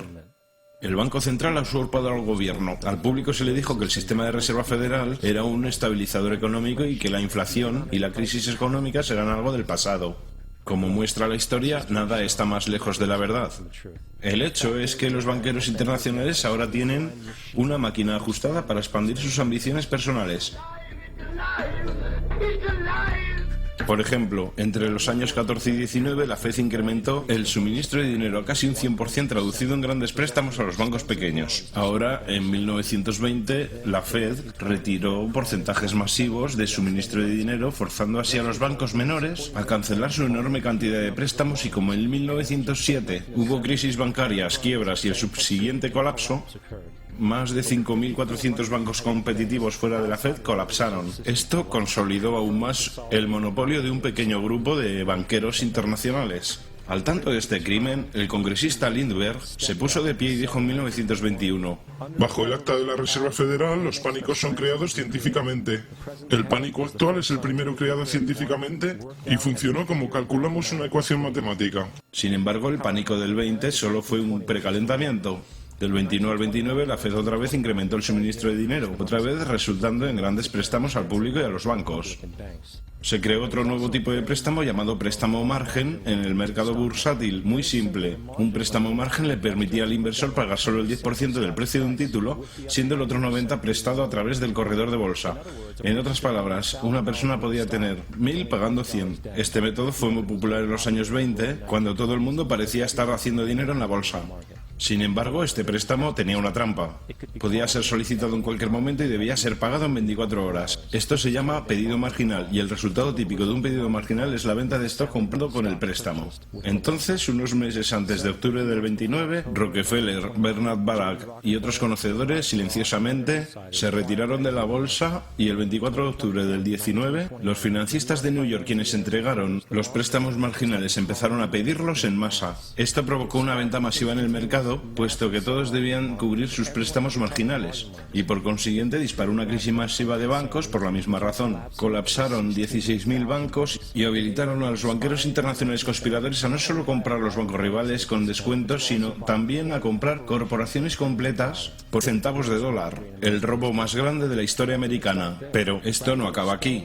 En lugar de expandir el suministro de dinero para recuperarse del colapso económico, la Fed realmente lo redujo, alimentando así a la depresión económica más fuerte de la historia. Louis McFadden, ya viejo oponente del cartel bancario, comenzó a pensar procedimientos de destitución contra el directorio de la Reserva Federal, diciendo que la caída y la depresión fue cuidadosamente planeada. Los banqueros internacionales buscaron crear una situación de desesperación, así ellos podían surgir como los dueños de todos nosotros. Después de 2 intentos de asesinato, McFadden fue envenenado en un banquete antes de que pudiera comenzar con los procedimientos de destitución. Ahora, habiendo reducido a la sociedad a la miseria, los banqueros de la Reserva Federal decidieron que el patrón oro debía ser eliminado. Para ello necesitaron obtener el oro remanente en el sistema, así que bajo la pretensión de terminar con la depresión se produjo la recuperación del oro en 1933. Bajo amenaza de prisión por 10 años, se obligó a entregar todo el oro al tesoro, esencialmente robando al público la poca riqueza que les quedaba. A finales del 33 el patrón oro fue abolido. Si miras un billete de dólar de antes del 33, dice que puede ser convertido en oro. Si miras un billete de dólar actual, dice que es moneda de curso legal, lo cual significa que está respaldado por absolutamente nada. Lo único que le da valor a nuestro dinero es cuánto hay en circulación. Por consiguiente, el poder para regular el suministro es también el poder de regular su valor, que también es el poder para poner economías y sociedades enteras de rodillas. Denme el control de suministro de dinero de una nación y no me interesa quién hará sus leyes. Es importante entender claramente, la Reserva Federal es una corporación privada. Es tan federal como Federal Express. Crea sus propias políticas y opera virtualmente sin regulación del gobierno de los Estados Unidos. Es un banco privado que presta toda la moneda con interés al gobierno. Es una copia del Banco Central fraudulento del que el país buscó escapar cuando declaró su independencia en la Revolución. Volviendo a 1913, el Acta de Reserva Federal no fue la única ley anticonstitucional que se mandó al Congreso. También impusieron el impuesto federal al ingreso. Hay que aclarar que la ignorancia del público americano frente al impuesto federal al ingreso es un testamento de cuán entorpecida e inconsciente es realmente la población americana. El impuesto federal al ingreso es completamente anticonstitucional porque es un impuesto directo y no igualitario. Todos los impuestos directos deben de ser igualitarios para ser legales. Segundo, el número requerido de estados para ratificar la enmienda para permitir el impuesto federal al ingreso no fue alcanzado nunca. Esto ha llegado a ser citado en juicios incluso en casos modernos. Tercero, hoy aproximadamente el 35% del ingreso promedio de un trabajador se le quita a través de este impuesto. Esto significa que trabajas 4 meses al año para cumplir con esta obligación impositiva. Este dinero sirve para pagar el interés de la moneda producida por el banco fraudulento de la Reserva Federal, un sistema que no debe existir. El dinero que generas durante 4 meses al año va literalmente a los bolsillos de los banqueros internacionales, dueños del banco privado de la Reserva Federal. Y cuarto, aún con la afirmación fraudulenta del gobierno sobre la legalidad del impuesto al ingreso, no existe literalmente ningún estatuto ni ley en existencia que le requiera a usted pagar este impuesto. Realmente esperaba que por supuesto hubiera una ley que pudiera señalar en el libro de leyes que requiera que presentes el retorno del impuesto. Estuve en un punto donde se puede encontrar el estatuto que claramente haga a una persona culpable, al menos no a mí y a la mayor parte de la gente que conozco. Así que no tuve más remedio que renunciar. Basado en la investigación que hice durante el año 2000 y que aún estoy haciendo, no he encontrado esa ley. Le he preguntado al Congreso, a un montón de gente, le he preguntado al comisionado de Hacienda. Y no pueden contestar, porque si contestan el pueblo americano sabrá que todo esto es un fraude. No he presentado un impuesto federal de ingresos desde que renuncié. No he presentado un retorno de impuestos desde 1999. El impuesto al ingreso es nada menos que la esclavización del país entero. Ahora, con el control de la economía y el robo perpetuo de riqueza, es solo un lado del cubo de Rubik que los banqueros tienen en sus manos. La próxima herramienta para ganancia y control es la guerra. Desde el origen de la Reserva Federal en 1913, un número de grandes y pequeñas guerras han comenzado. Las 3 más pronunciadas son la Primera Guerra Mundial, la Segunda Guerra Mundial y Vietnam. En 1914, las guerras europeas empezaron centradas alrededor de Inglaterra y Alemania. El pueblo americano no quería saber nada de la guerra y el presidente Wilson públicamente declaró la neutralidad. Sin embargo, bajo la superficie, la administración americana buscaba alguna excusa para poder entrar en la guerra. En una notoria observación hecha por el secretario de Estado William Jennings, los grandes intereses bancarios estaban profundamente interesados en la guerra mundial debido a las oportunidades de grandes ganancias. Es importante entender que lo más lucrativo que puede ocurrir a los banqueros internacionales es la guerra, porque obliga a un país a pedir aún más dinero del banco de la Reserva Federal con interés. El asesor principal y mentor de Wilson era el coronel Edward House, un hombre de conexiones íntimas con los banqueros internacionales que querían entrar en la guerra. En una conversación documentada entre el coronel House, asesor de Wilson, y Sir Edward Grey, canciller de Inglaterra, sobre cómo hacer entrar a América en la guerra, Grey preguntó: ¿qué harían los americanos si los alemanes hundieran un crucero con pasajeros americanos a bordo? House respondió: creo que una llamada de indignación barrería a los Estados Unidos y sería suficiente para llevarnos a la guerra. Así que el 7 de mayo de 1915, bajo esencialmente sugerencia de Grey, un barco llamado Lusitania fue enviado intencionadamente a aguas controladas por Alemania, donde se sabía que había barcos militares alemanes. Y como es de esperarse, submarinos alemanes torpedearon la nave, haciendo explotar municiones almacenadas, matando a 1.200 personas. Para entender mejor la naturaleza intencional de esta conspiración, la embajada alemana de hecho colocó avisos en New York Times.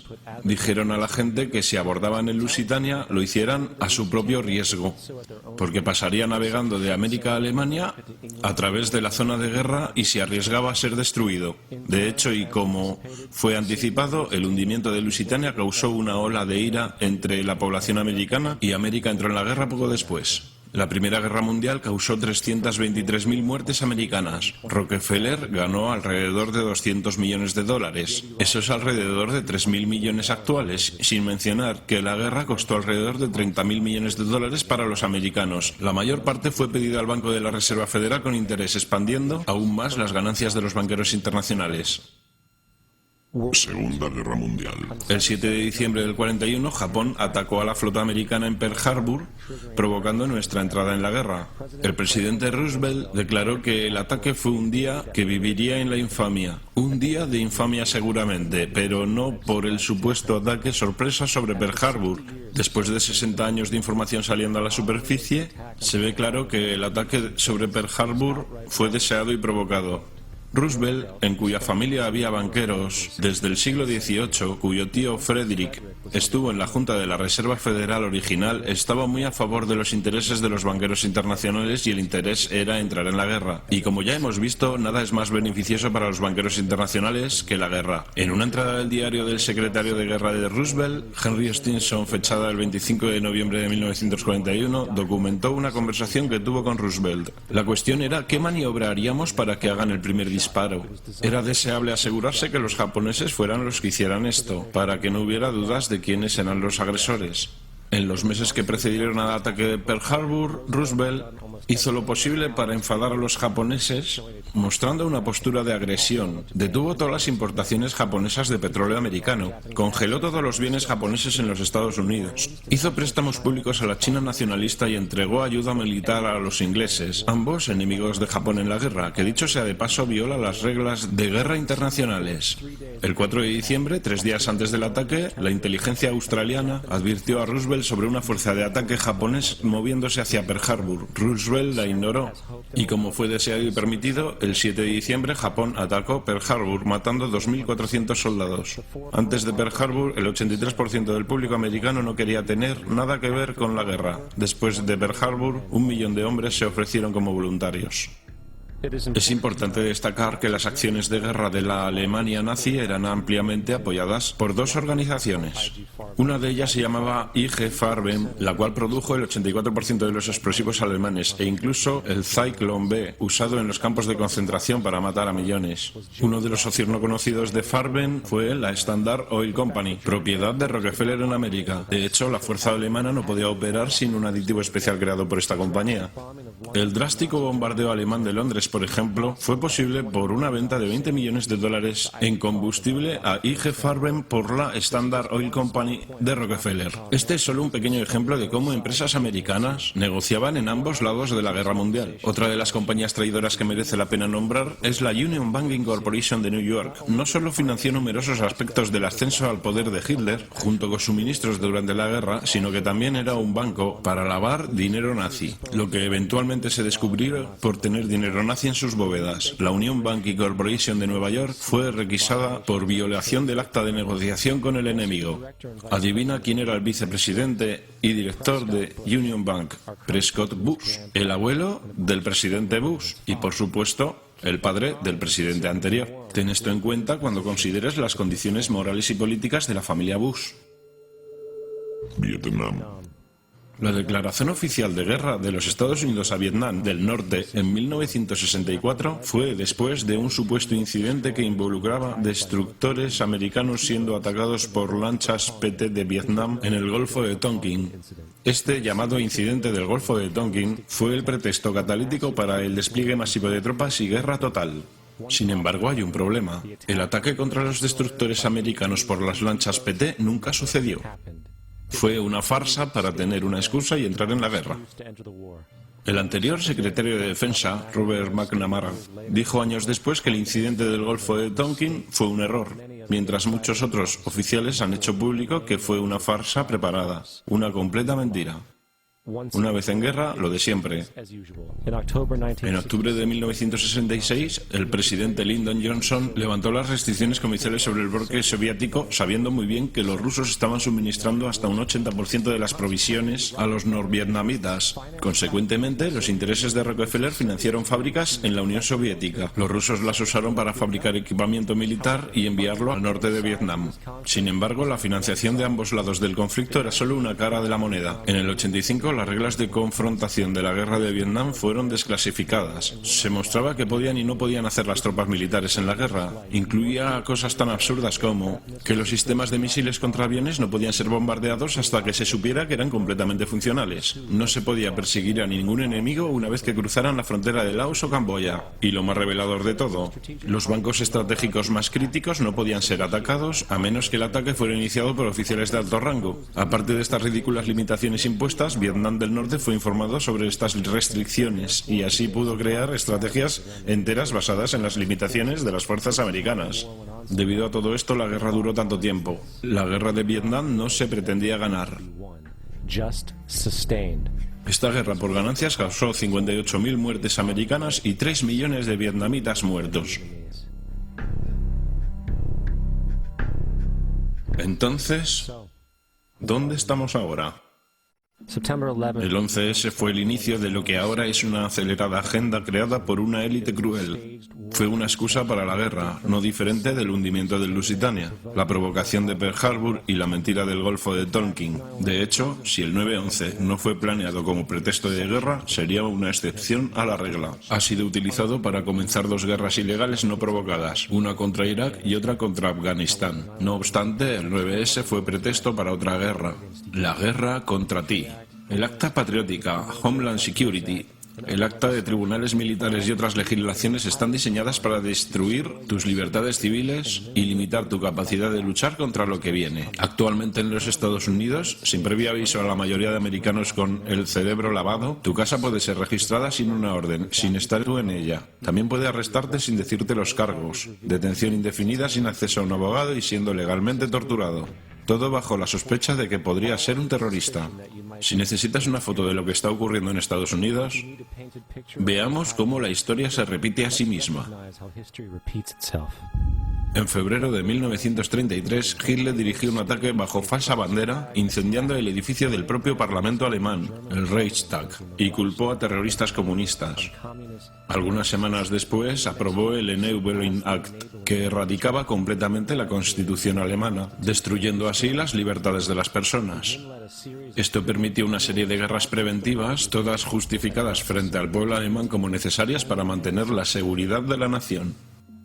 Existe un mal que amenaza a cada hombre, mujer y niño de esta gran nación. Debemos tomar medidas que resguarden nuestra seguridad doméstica y protejan nuestra patria. George Bush o Adolf Hitler, mientras presentaba en sociedad a la Gestapo.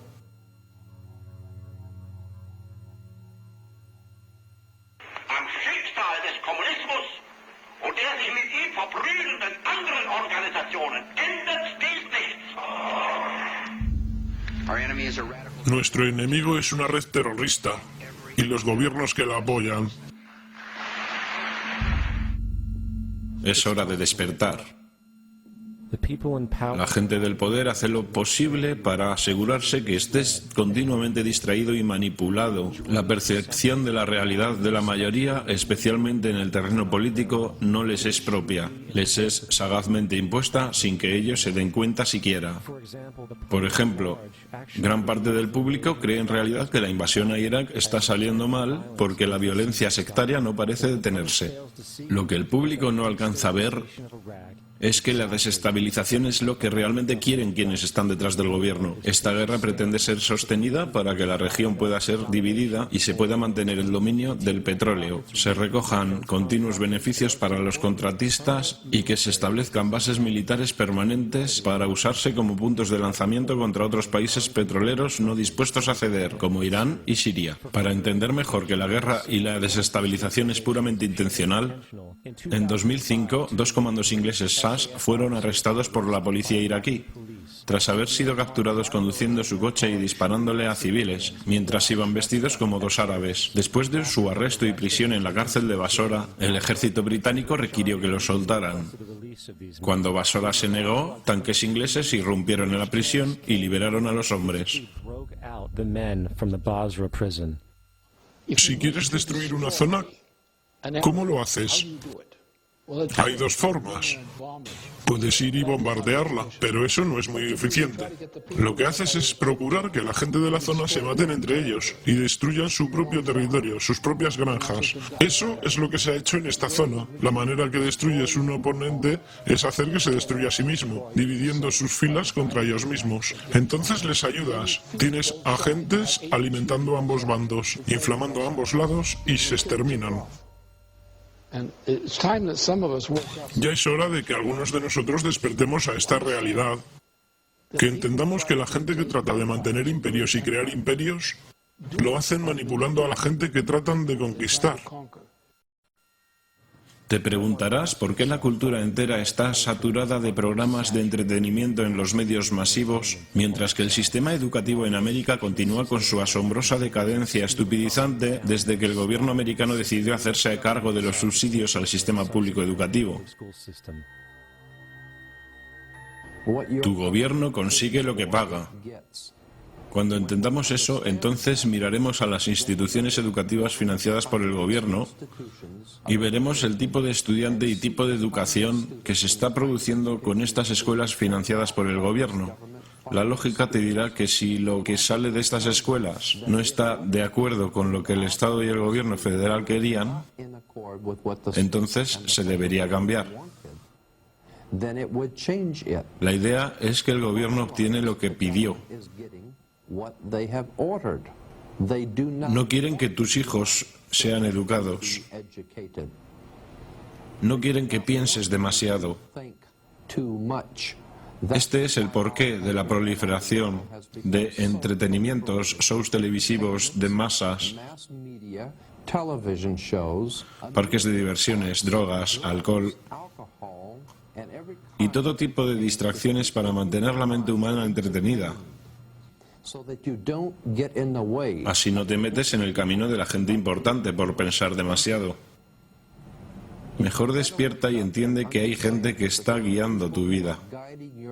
Y tú sin saberlo. Estamos en serios problemas, porque ustedes y otros 62 millones de americanos están escuchándome ahora mismo. Porque menos del 3% de ustedes leen libros. Porque menos del 15% de ustedes leen diarios. Porque la única verdad que conocen es lo que reciben a través de esta pantalla. Ahora mismo hay una generación entera que nunca conoció nada que no haya salido de esta pantalla. Esta pantalla es el Evangelio, la última revelación. Esta pantalla puede hacer quebrar presidentes, papas, primeros ministros. Esta pantalla es la fuerza más fantástica en este mundo sin Dios y tiembla si alguna vez cayera en manos de la gente equivocada. Y cuando la compañía más grande del mundo controla la más fantástica fuerza propagandística en este mundo sin Dios, ¿quién sabe qué mierda se venderá como si fuera verdad? Así que escúchenme, escúchenme. La televisión no es la verdad. La televisión es solo un parque de diversiones. Un circo, un carnaval, una tropa de acróbatas, viajeros, contadores de historias, bailarines, cantantes, malabaristas raros, domadores de leones, jugadores de fútbol. Estamos en un negocio de matar el aburrimiento, pero ustedes se sientan ahí día a día, noche a noche. Todas las edades, colores, creencias, somos todo lo que ustedes conocen. Están empezando a creer las ilusiones que estamos rodando aquí. Están empezando a pensar que esta pantalla es la realidad. Y que sus propias vidas son irreales. Ustedes hacen lo que esta pantalla les dice. Visten, comen y educan a sus hijos como la pantalla les dice. Esto es locura masiva. En el nombre de Dios, ustedes son lo real. Nosotros somos la ilusión. Lo último que los hombres de detrás de la cortina quieren es un público consciente e informado capaz de tener un pensamiento crítico.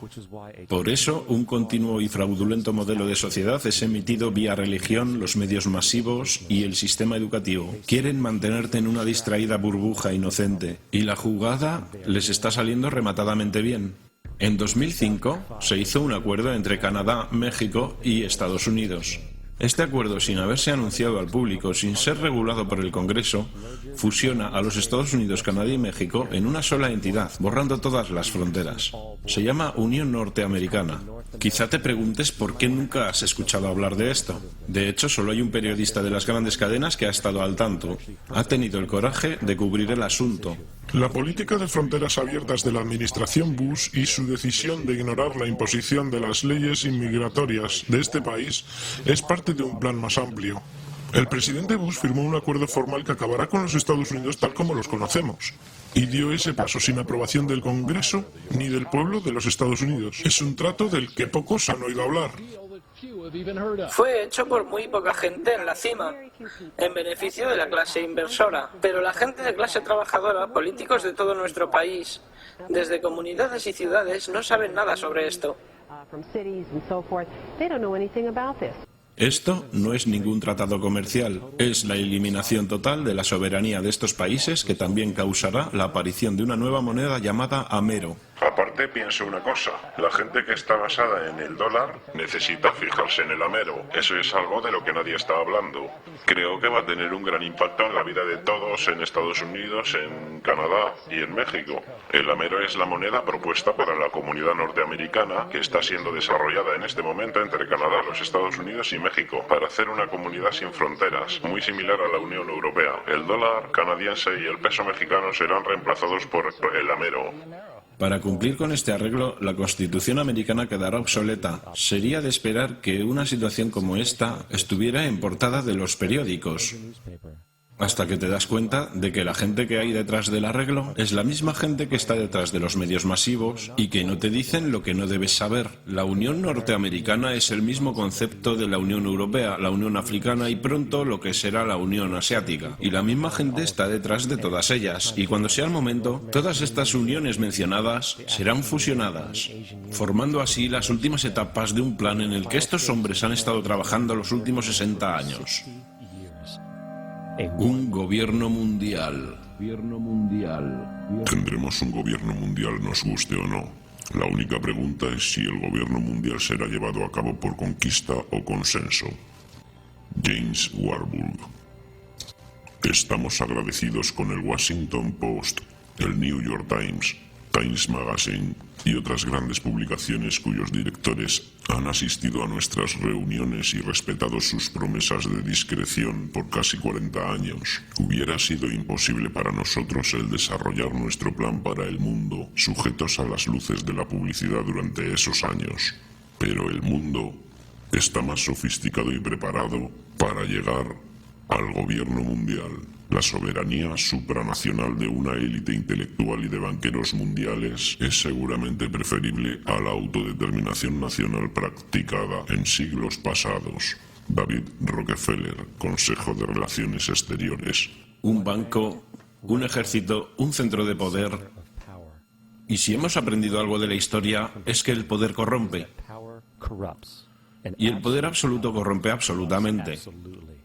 Este es Aaron Russo, un cineasta y antiguo político. A su lado, Nicholas Rockefeller, de la infame dinastía de banqueros y negocios de Rockefeller.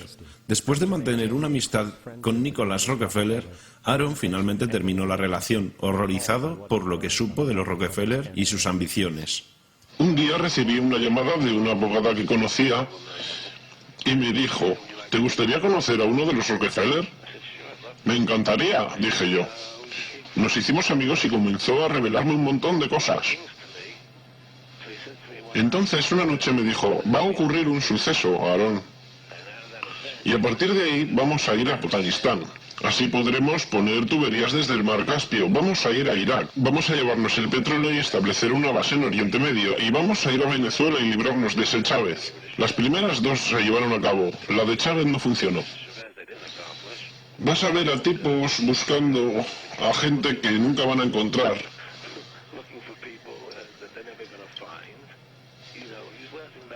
Él se reía del hecho de que tenemos esta guerra contra el terror y no hay un enemigo real. Hablaba de cómo esa guerra para el terror no la puedes ganar nunca porque es una guerra eterna. Así siempre puedes seguir quitándole libertades a la gente. Le dije: ¿cómo van a hacer para convencer a la gente de que esta guerra es real? Me dijo: por los medios. Los medios pueden convencer a todos de que es real. Solo debes seguir hablando sobre estas cosas y decirlas una y otra vez. Finalmente la gente las cree. Crearon la Reserva Federal en el 13 a base de mentiras. Crearon el 11S, que fue otra mentira. Con el 11S están librando una guerra contra el terror y después vas a Irak, que fue otra mentira. Y ahora van a ir a Irán. Es una cosa llevando a otra y a otra. Y yo preguntaba: ¿por qué hacéis esto? ¿Cuál es el objetivo? Tienes todo el dinero del mundo, tienes todo el poder. Están hiriendo gente. Eso no es bueno. Y él me contestaba: ¿por qué te preocupas por la gente? Cuídate a ti mismo y cuida a tu familia. Le dije: ¿pero cuál es el objetivo definitivo aquí? Me dijo: el objetivo final es ponerle un chip RFID a todo el mundo. Tener todo el dinero en esos chips y tener todo en esos chips. Y si alguien quiere protestar sobre lo que hacemos o ir en contra, entonces solo apagamos su chip. Eso es. Microchips. En 2005 el Congreso, bajo el pretexto del control inmigratorio y la llamada guerra contra el terrorismo, se aprobó el Acta de Identificación Real, bajo el cual se proyecta que en mayo de 2008 te será requerido llevar una tarjeta de identificación federal. Incluye un código de barras escaneable con tu información personal. Sin embargo, este código de barras es solo un paso intermedio, antes de que la tarjeta sea equipada con un módulo de seguimiento por RFID, que usará radiofrecuencia para seguir todos tus movimientos en este planeta. Si esto te suena extraño, debes saber que el chip de seguimiento por RFID ya se encuentra en todos los pasaportes americanos. El paso final es implementar el chip, el cual está ya instalado en personas bajo diferentes pretextos. Tenemos una familia de Florida que son pioneros en un nuevo mundo valiente. Han sido voluntarios para ser los primeros en ser implantados con dispositivos de identificación en sus cuerpos. Después del 9S estaba muy preocupada por la seguridad de mi familia. No me importaría tener algo implantado permanentemente en mi brazo que me identificara. Al final, todos estarán encerrados en una red monitoreada de control, donde cada acción que realices será documentada, y si te sales de la línea, apagarán tu chip. Y desde ese punto, cada aspecto de la sociedad girará alrededor de interacciones con estos chips. Esta es la imagen del futuro si abres los ojos para verla. Una economía mundial centralizada desde el movimiento. Y las transacciones de todos son monitorizadas. Todos los derechos eliminados. Y el aspecto más increíble, estos elementos totalitarios no serán impuestos sobre la gente los pedirá. Ya que la manipulación de la sociedad a través de la generación del miedo y la división ha separado al ser humano de su sentido de poder y realidad. Un proceso que ha ocurrido durante siglos, si no milenios. Religión, patriotismo, raza, riqueza, clase y cada forma de identificación arbitraria separatista así concebida ha servido para crear una población controlada, fácilmente maleable en las manos de unos pocos. Dividir y conquistar es el lema. Y mientras la gente continúe viéndose como separados de los demás, se prestan a sí mismos para ser completamente esclavizados. Los hombres de detrás de la cortina saben esto. También saben que si la gente se da cuenta de la verdad de su relación con la naturaleza y la verdad de su poder personal, todo el Zeitgeist con el que se alimentan caerá como un castillo de naipes.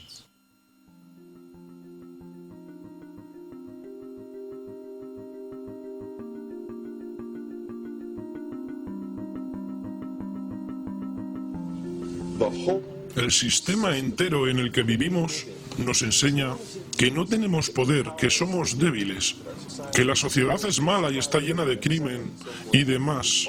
Es todo una enorme mentira. Somos poderosos, hermosos, extraordinarios. No hay razón para que no entiendas quién somos en verdad, hacia dónde vamos. No hay razón para que las personas no alcancen todo su potencial. Somos seres increíblemente poderosos. Creo que pasé los 30 años primeros de mi vida intentando convertirme en algo. Quería ser bueno haciendo cosas. Quería ser bueno en tenis, en la escuela, en las notas, y todo lo veía desde esta perspectiva. No estoy bien de la manera que soy, pero si soy bueno haciendo cosas, me di cuenta que no entendí este juego bien, porque el juego era descubrir quién era yo.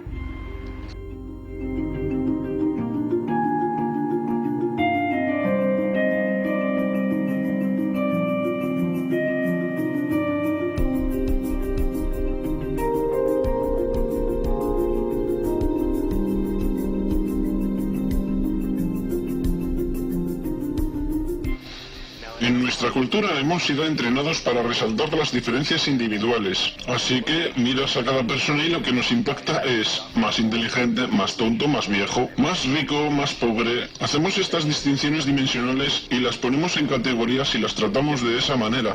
De esta forma vemos a los demás como separados de nosotros mismos. Vemos cómo son diferentes. Una de las características más dramáticas de la experiencia es estar con otra persona y de repente ver cómo se parece a ti, no cómo es diferente. Experimentar lo que es esencia en ti, que es esencia en mí, es de hecho lo mismo. Entendiendo que no hay otro, es todo uno. Yo no nací siendo un ser rico y acomodado. Nací siendo un ser humano. Entonces aprendí esta historia de quién soy, si soy bueno o malo, resolutivo o no. Todo esto se aprende durante el camino. Cuando el poder del amor prevalezca sobre el amor al poder, el mundo conocerá la paz.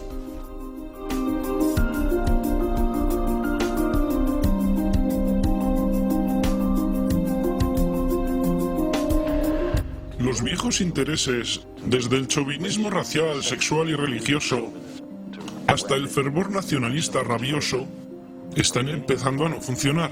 Una nueva conciencia se está desarrollando que ve a la Tierra como un solo organismo y se da cuenta que un organismo en guerra consigo mismo está condenado.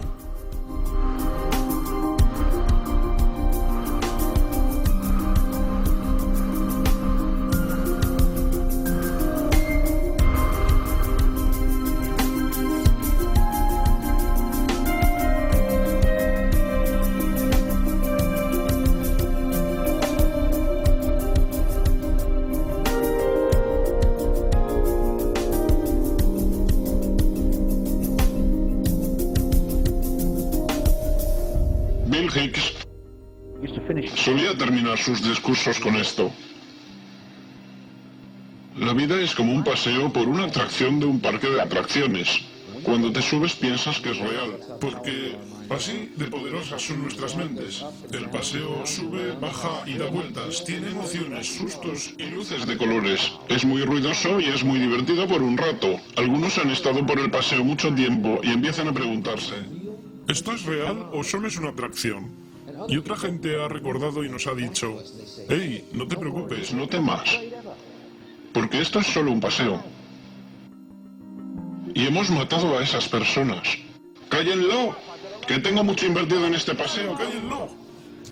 Mira mi ceño de preocupación, mira mi gran cuenta bancaria y mi familia. Esto tiene que ser real. Solo es un paseo. Pero siempre matamos a esos tipos buenos que tratan de decirnos eso. ¿Lo has notado? Y dejamos a los demonios que campen libres.